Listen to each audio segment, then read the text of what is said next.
Assalamualaikum warahmatullahi wabarakatuh. My name is Hafiz Daniel bin Yaakob. My matric number is 20211309335 and I am from class MC11018A. I stand here to present my speech on should esports be considered a sport. The central idea of this speech is why should esports be considered a sport? What will it do to children who started playing online games since they were young? My specific purpose is to persuade people on why should esports be considered a sport by explaining what is esports, how esports benefits us, and my favorite esports. Let's begin by asking our fellow audiences what is esports.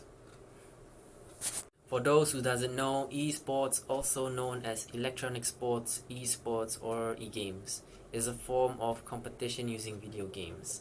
Esports often takes the form of organized multiplayer video game competitions, particularly between professional players, individually or as teams.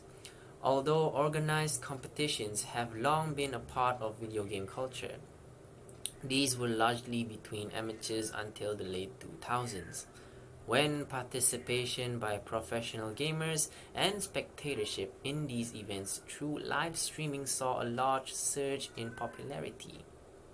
By the 2010s, esports was a significant factor in the video game industry, with many game developers actively designing and providing funding for tournaments and other events. The most common video game genres associated with esports are multiplayer online battle arena, MOBA, first-person shooter, FPS, fighting, card, battle royale, and real-time strategy, that is RTS games. Popular esports franchises include League of Legends, Dota, Counter-Strike, Valorant, Overwatch, Street Fighter, Super Smash Bros, and StarCraft, among many others. Tournaments such as the League of Legends World Championship, Dota 2's International, the fighting game specific Evolution Championship Series, that is known EVO, and Intel Extreme Masters are among the most popular in esports. Many other competitions use a series of league play with sponsored teams, such as the Overwatch League.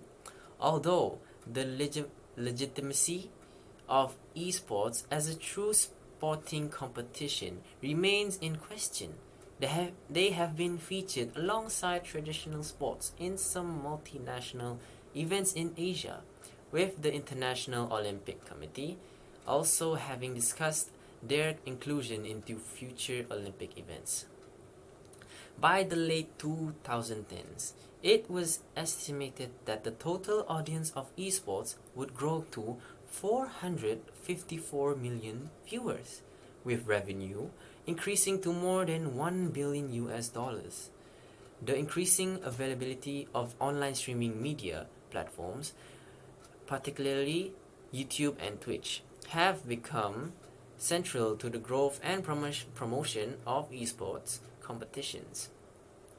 Despite viewership being approximately 85% male and 15% female, with a majority of viewers between the ages of 18 and 34. Female gamers have also played professionally.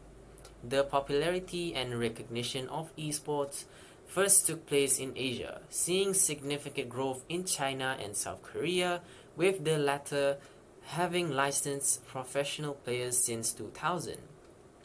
Despite its large video game industry, esports in Japan is relatively underdeveloped, with this being largely attributed to its broad anti-gambling laws which prohibit paid professional gaming tournaments. Outside of Asia, esports are also popular in Europe and the Americas, with both regional and international events taking place in those regions. Let's get to the second point of this topic. How esports benefits us. Studies have shown that esports provides many of the same benefits of grass sports, minus the physical exertion. There is teamwork, communication, strategy, and sportsmanship learned through participating in organized esports. For our players, the addition of a digital esports league can only help them further develop the cognitive skills we currently refine during their play on the grass. Esports is taking the world by storm, one controller at a time. More than a simple pastime, esports have large audiences at both in-person events and also streaming from Twitch to YouTube. Esports span a diverse genre of gameplay favoring both arcade style and also MMORPGs. But is this new sports gaming popularity a good thing? Yes, gaming can absolutely be good for you. Esports improves social and emotional interactions. The days of lonely gamers sitting around the house past about the internet began. Gaming is now a largely social activity and often includes team play. And it turns out, this interaction is good for us. Online connection improves social interactions through chat and team play, as well as fostering leadership. As players navigate games, wins and loses, they learn to also manage anger, anxiety, nurturing and growth. Players achieve goals by learning to work through adversity and persevere, as well as setting long-term plans.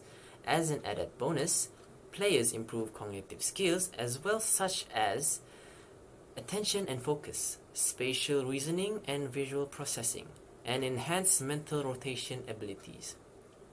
Visualizing complex maps and quickly responding to obstacles is more than just fun.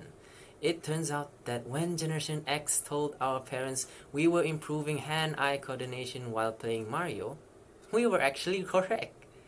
Now, you have better understanding on why esports should be considered a sport. This will be the final point for today's speech.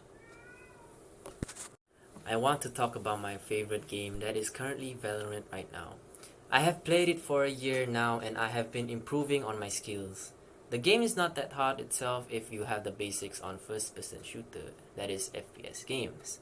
I got the basics from another game called Counter-Strike.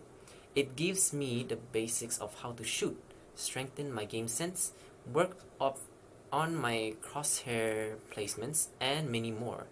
The game mechanics are not that different. It's just that Valorant have abilities that we need to use to win rounds. Counter-Strike only relies on gunplay and game sense. I always play Valorant at night, that is around 9 to 10 p.m. till 2 a.m. I will play with my friends, of course, because if you play it by yourself, it will be boring for you to keep playing. Before entering Valorant, I always open Discord first and get into my friend's server and put on some tunes. I will warm up my aim with Aim Lab. It's a game where you test and improve your aim in many other ways. After 10 minutes of warming up, I wait for my friends to join in the server, then we're going to start playing Valorant. For the past year, I have joined 3 different tournaments, that is Valorant tournaments, but my team ended up losing in the qualifying rounds. We all said it's okay for us to lose because we just started to play the game and we were not that good yet. So we dusted off and played our usual games. I mean, we also did it for the experience. Right now, I'm just currently practicing more and more with my teammates and friends so that we're going to take the win in the next tournament. To summarize my points, esports has grown a lot throughout these years and they are currently still evolving day by day. I am just surprised that many people, and especially children, who are starting to play online games just to pursue their dreams to be their idols in esports. I can't say that I am not the same as them. I also have a dream like that. I want to be like the pro players out there. All have been said. I hope every bit of what I said can make everyone start pursuing their dreams, especially in esports. I am Afis Daniel and I rest my case on why should esports be considered a sport. I hope my video will inspire people and I apologize if I were to offend any parties. Thank you.